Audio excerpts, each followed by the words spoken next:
सिद्धिभ्यः ॐ नमः सिद्धिभ्यः। जय श्री ओम नमः सिद्धिभ्यः। आदिमिति शंकरि प्रभु आदिनाथ मुनिनाथ आदि व्याधि अगमद मिटे तुम पदे में ममिमा चरण शरण आपकी तारण तरण जिहार भवे दधि तट तक ले चलो करुणा कर जिनेरार तरणि विद्या सागर गुरु तारो मुझे ऋषि करुणा करो कर से दो आशीष यही प्रार्थना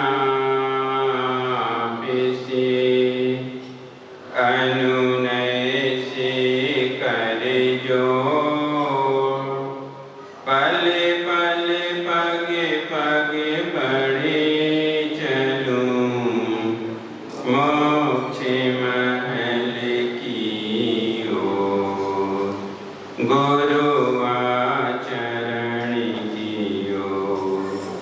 देवादिदेवी खज्जरा श्री कुंडलपुर के बड़े बाबा की, चिंतामणि पार्श्वनाथ भगवान की, वर्तमान शासन नायक श्री महावीर भगवान की, परम पूज्य संत श्रोमणी आचार्य गुरुवर श्री विद्यासागर जी महामुनि राज की, आचार्य परमेष्टि श्री समय सागर जी महामुनि राज की, परम पूज्य ज्येष्ठ निर्यापक श्रवण श्री योग सागर जी महामुनि राज की, परम पूज्य मुनि श्री नीरोग सागर जी 3,9 करोड़ मुनि राजों की, उत्तम ब्रह्मचर्य धर्म की, परम पूज्य मुनिवर श्री निर्मोह सागर नटराज की, 85 समस्त मुनि राजों की, मुनि संघ की। आज उत्तम ब्रह्मचर्य व्रत धर्म का दिन है और आज पिछले 9 दिनों से आपने एक एक धर्म के बारे में सुना और जो शिविर में थे वो शिविरार्थी बन करके संस्कार लिए और जो नहीं थे उन्होंने भी जो भी मिला उसको अपने जीवन में संस्कारित करने का सौभाग्य प्राप्त किया। और अभी पिछले 9 दिनों में आपने अपने जीवन की यात्रा उत्तम क्षमा धर्म के दिन से शुरू की थी। आप लोगों ने पहले दिन समझा कि उत्तम क्षमा धर्म क्या है, तो आपने आपके अंदर जो क्रोध भाव था उस क्रोध को आपने क्षमा के रूप में परिवर्तित कर लिया और अपने मान को या अपने मन को शांत कर लिया। तो हमारे अंदर क्षमा का भाव प्रकट हुआ। अब क्षमा का भाव प्रकट हुआ, फिर इसके बाद हमारे अंदर जो मान कसाई थी वह भी हमने धीरे से अपने आप या अंदर जो मान बैठा हुआ था उसको भी निकालने का प्रयास किया। और जब हमारे अंदर से क्रोध निकल गया, मान भी निकल गया, तो जीवन में जो कठोरता थी, जो कठोरता हमारे अंदर थी, कपट हमारे अंदर था, वह भी कैसा हो गया? सरलता के रूप में परिवर्तित हो गया। तो वो सरलता भी हमने अपने अंदर धारण कर ली। अब जब हमारे अंदर परिणामों में निर्मलता भी आ गई, सरलता भी आ गई और अंदर से मान भी चला गया, तो कैसे हो गए? अब हम सुचिता को प्राप्त भी होने लग गए। देखो, एक एक धर्म का इसलिए मैं बता रहा हूं कि आपने पिछले 9 दिनों में जो जो चीज आपने अपने अंदर ग्रहण की है, तब जाकर के आज हम आखिरी दिन पर पहुंचे हैं। तो जब सुचिता हमारे अंदर आ गई, मन पवित्र हो गया, अंदर से परिणाम पवित्र हो गए, तो भैया जब इतना सब कुछ हो गया तो अब लोभ को कहाँ जगह मिलेगी? मिलेगी क्या इतना होने के बाद भी? भले ही अभी आगे के दिन बाकी हों, लेकिन 4 दिनों में ही हमने लोभ को भी या तो खत्म कर दिया, और खत्म नहीं भी कर पाए तो कोई बात नहीं, कम तो कर दिया, संकुचन तो कर लिया उसका। और जब लोभ भी छूटा तो धीरे से हमारे परिणाम कैसे होने लगे? वह परिणाम अब अंदर से मन बोलने लगा, भाव बोलने लगे कि अब जीवन में थोड़ा सा संयम और आ जाए तो इन जो ऊपर के 4-5 दिन निकल गए उनमें और निर्मलता आ जाएगी, हमारे अंदर और दृढ़ता आ जाएगी। फिर हमने अपनी इंद्रियों पर क्या किया? संयम लगा लिया। किस प्रकार से लगा लिया? तो जब आप गाड़ी से जाते हैं और ब्रेक लगा देते हैं तो अपने आप गाड़ी कैसी हो जाती है? कंट्रोल में हो जाती है।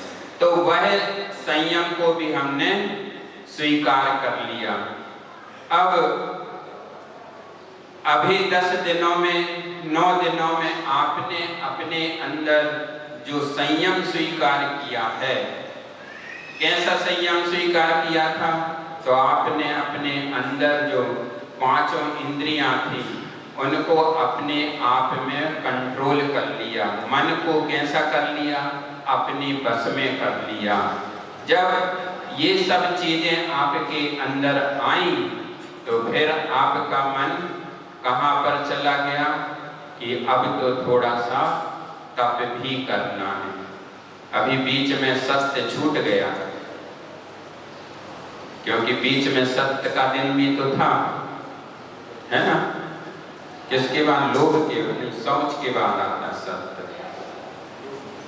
तो कहने का मतलब है कि जब हम तप तक पहुंच गए हैं तो सत्य कहाँ चला गया? कहीं जा ही नहीं सकता, क्योंकि जब लोभ भी छोड़ा, सुचिता भी हमारे अंदर आएगी, परिणामों में जब निर्मलता आएगी तो फिर हम झूठ थोड़ी बोलेंगे। फिर तो मन यही कहेगा ना कि अब तो जो भी है तो सब ओपन कर दो, जो भी है सब सामने रख दो, अब कोई भी चीज छुपाने से कोई मतलब नहीं है। तो वह सत्य भी आ गया, और जब संयम आया, सत्य आ गया, लोभ चला गया, संयम भी आ गया और तप भी आ गया। तो अब थोड़ी सी आपने कहा कि भैया महराज जी के पास गए महाराज जी तप कैसे किया जाता है, हम अपना मन एकाग्र कैसे करें। तो उस माध्यम से आपने तप को भी स्वीकार कर लिया। धीरे धीरे आपने अपनी चर्या को क्या किया, बढ़ाया, और एक एक व्रतों में, एक एक धर्म में आप आगे की ओर बढ़ते चले गए। और जब तप हो गया, फिर उसके बाद त्याग आ गया। जब तप की तरफ हमारी दृष्टि चली गई तो फिर क्या लगने लगता है कि अब हमारे पास जो कुछ भी है वो सब धन या और भी जो भी है, तो अब क्या करें, उसका भी त्याग कर दें। क्यों उस तरफ हम अपना दिमाग रखें, क्यों जो दिमाग हम अपना उस तरफ रखेंगे तो क्या होगा, मन कैसा होगा, विचलित होगा। सबसे ज्यादा मन किस चीज से विचलित होता वर्तमान में, तो सबसे ज्यादा मन विचलित होता मोबाइल से, नहीं होता है? सबसे ज्यादा डिस्टर्ब करता, क्यों, आप बिना मोबाइल के रह नहीं सकते। ध्यान करने भी बैठोगे तो मोबाइल सबसे पहले रखा रहेगा, और साइलेंट भी कर दिया और उसकी लाइट जल गई तो फिर अंदर की जो लाइट हमने बड़ी मुश्किल से तो थोड़ी डाउन करी थी और फिर वह जल गई। तो ऐसे हमने सब चीजों का त्याग कर दिया, और जब त्याग तक हो जाता है तो फिर अपने अंदर, अपने पास में जो कुछ भी रहता है, कुछ भी, मान लो आपका धोती दुपट्टा भी है तो फिर ये भी कैसा लगने लगता, भार लगने लगता। ऐसा लगता है कि जब हमने सब कुछ छोड़ दिया, सब कुछ कर लिया, तो अब ये इसकी क्या कीमत है। अब तो वह भी कल आप सभी लोगों ने आकिंचन्य धर्म को मनाया कि हमने अपने पास से जो भी परिग्रह था उसको भी त्याग कर दिया, छोड़ दिया। अब हमें कुछ भी परिग्रह नहीं रखना है। और अब जब आप यहाँ से जाने वाले भी हो तो आपके मन में हम तो ये कह रहे कि भैया पूर्ण रूप से परिग्रह का त्याग तो नहीं कर पाएंगे, कर भी नहीं पाते, लेकिन एक सीमा तक अपने परिग्रह का परिमाण जरूर कर लेना कि हमें अपने पास कितना रखना है, कितने की हमें आवश्यकता है, तो हमारा कल का आकिंचन्य व्रत भी, धर्म भी कैसा हो जाएगा, सार्थक हो जाएगा। और जब इतनी सब चीजें हमारे अंदर आ गई तो देखो आचार्यों ने भी जो मेन धर्म है उसको कहाँ पर रखा, सबसे आखिरी में रखा। कि जब आपके जीवन में एक एक चीज जे अच्छे से भर जाए आपके अंदर, आपकी दृढ़ता इनमें अच्छे से हो जाए, तो फिर आप क्या कर लेना, ब्रह्मचर्य धर्म को स्वीकार कर लेना। क्योंकि अब अपने जीवन में रह क्या गया, कुछ भी नहीं है। तो आज बंधुओं उत्तम ब्रह्मचर्य धर्म का दिन है और पर्युषण पर्व का आज अंतिम दिन है। कल महाराज जी ने आप लोगों को बताया था, बोला भी था कि ये अंतिम दिन तो अंतिम दिन ही है। तैयारी तो आपके जाने की कल से हो गई, नहीं हो गई? सबने अपने अपने बैग पैक कर लिए कि अब तो कल जाना है। कहाँ जाना है, कहाँ से हम आए थे और कहाँ जाना है, इस बात को अपने अंदर बिठा के यहाँ से चले जाना। कि हम यहाँ से बाहर निकलेंगे तो अंदर जब प्रवेश किया था तब कैसे गए थे, और अब यहाँ से बाहर जा रहे हैं तो कैसे जा रहे हैं।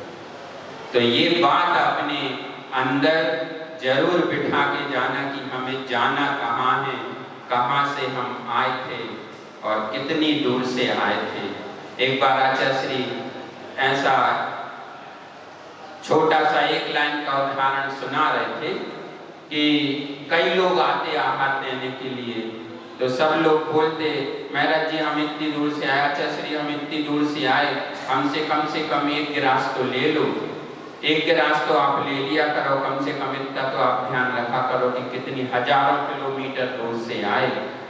तो आचार्य श्री ने मालूम क्या जवाब दिया, कहने लगे भैया ये तो बता दो, हमें तो पता ही नहीं कि हम कितनी दूर से आए।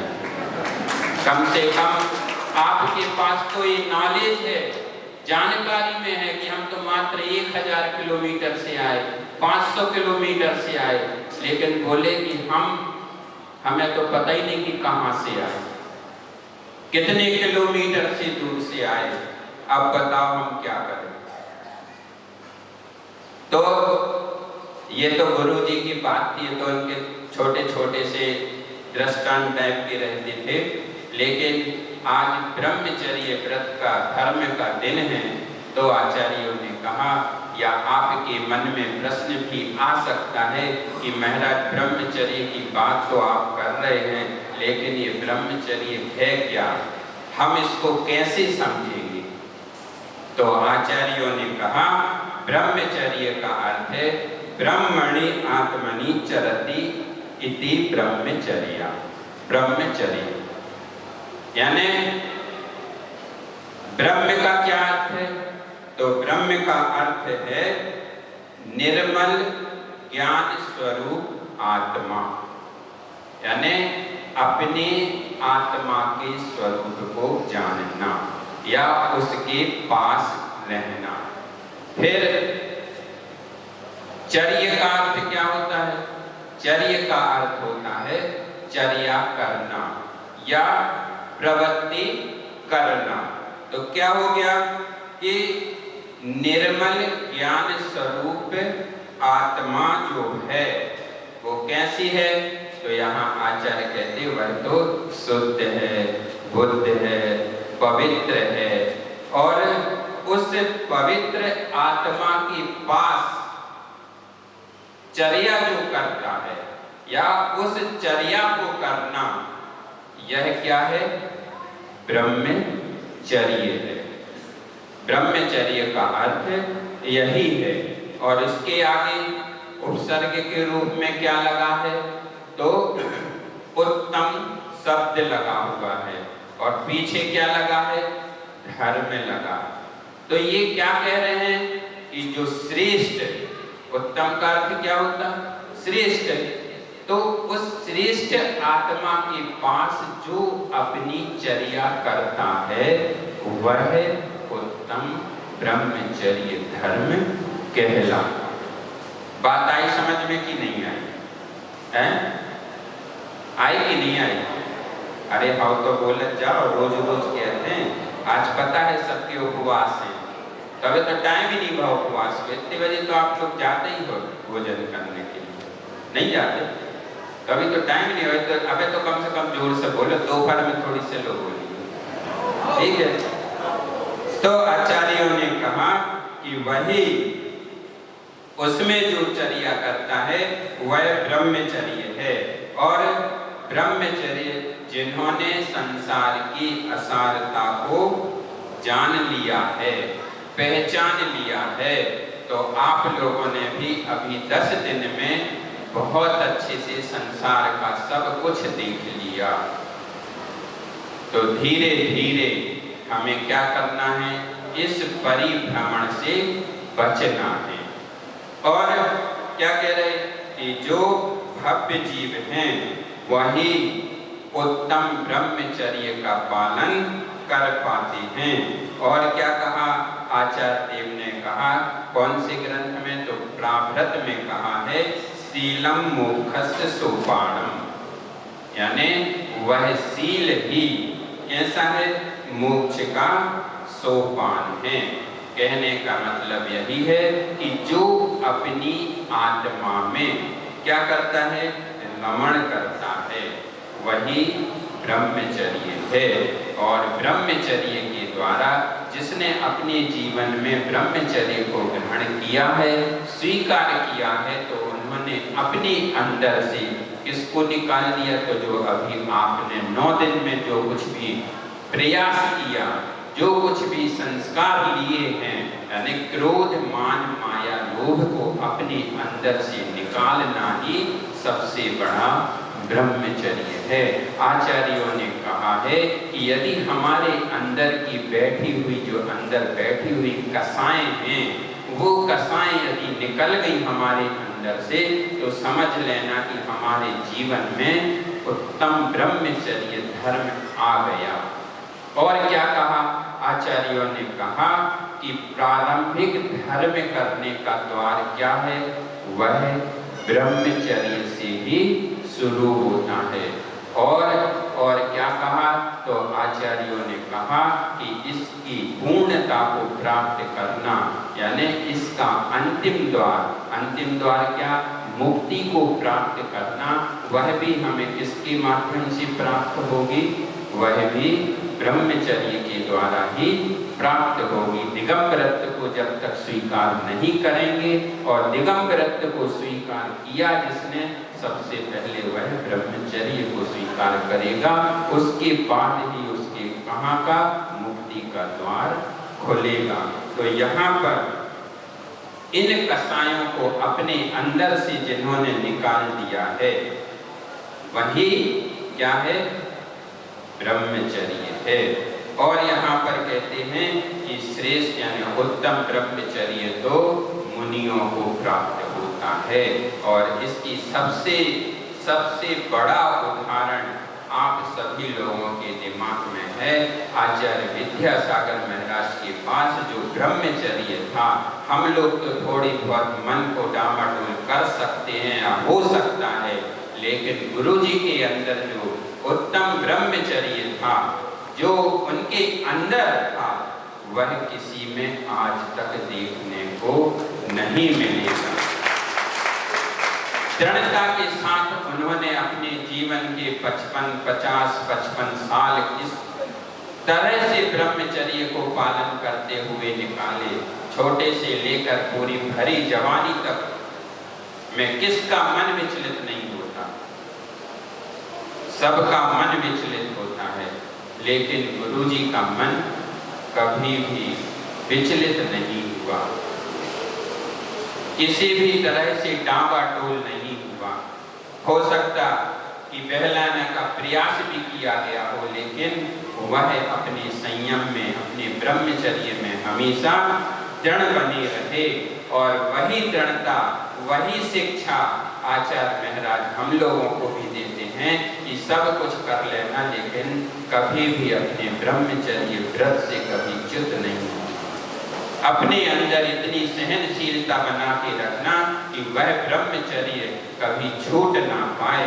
तो ऐसे ही आचार्य कुंद स्वामी ने 12 साणुपेक्षा में लिखा है, सप्पंगम पेक्षंतो इत्थीरम तासु मोहि हृदि भावम सो ब्रह्मचर्य भावम सक्कदि खलु दुद्धरम धरति। यानी कि जो मुनि स्त्रियों के समस्त अंगों को देखता हुआ भी उन स्त्रियों के प्रति रति भाव नहीं करता, राग नहीं करता, और उन भावों को भी प्राप्त नहीं होता, यानी जिसने अपने अंदर से बुरे परिणामों को छोड़ दिया है। और क्या कह रहे? वह सो ब्रह्मचर्य भावम कलु। और क्या कह रहे? मुनि निश्चय से समझ लेना कि उसका दुर्धर ब्रह्मचर्य व्रत है। सब कुछ देखने के बाद भी उसका मन कैसा है? प्रशस्त है। परिणाम कैसे हैं? राग की ओर नहीं जा रहे, उन सब से दूर हैं। यानी कहने का तात्पर्य यह है कि जो भी रूप, जो भी स्वरूप देखते हैं, वह मात्र कैसे देखते हैं कि मात्र एक दृश्य है। उस दृश्य को हमने देख लिया, और दृश्य को देख करके हमने अपने अंदर राग द्वेष नहीं किया। और मान लो जिसने मात्र सामने कोई भी नहीं है, एक फोटो लगा हुआ है और उस फोटो को देख करके हमने अपने अंदर लाभ के परिणाम कर लिए, तो समझ लेना कि हमारा ब्रह्मचर्य व्रत पक्का नहीं है। मन डावाडोल हो गया। और वह कैसे, जब हम ऐसा कर लेते हैं तो एक बंध का कारण बन जाता है, कर्म भी बन जाते हैं। तो आचार्य श्री ने मूक माटी में कहा है, बाहर यह तो कुछ भी दिख रहा है, बाहर यह जो कुछ भी दिख रहा है सो मैं नहीं हूँ और वह मेरा भी नहीं है। देखने में हम जो भी देख रहे हैं तो क्या है, हमारा है क्या? आज मान लो हम इस पुद्गल को देख रहे हैं, इस शरीर को देख रहे हैं, तो ये शरीर हमारा है क्या? है नहीं है। क्योंकि जब ये आत्मा यहाँ से जाएगी तो शरीर तो थोड़ी साथ में जाना है, शरीर तो यहीं छूट जाएगा। और जो हमारा है उसको हम देख ही नहीं पा रहे और देख भी नहीं सकते। तो इसमें एक छोटी सी कहानी देकर के अपनी बात को पूर्ण कर दूंगा। आप लोगों ने सुना भी होगा, इसमें एक बहुत अच्छा ब्रह्मचर्य का उदाहरण आता है, जिन्होंने 80 धारा व्रत को अपने जीवन में कैसे स्वीकार किया। तो बात एक गांव की है, वहाँ पर एक बूढ़ी दादी रहती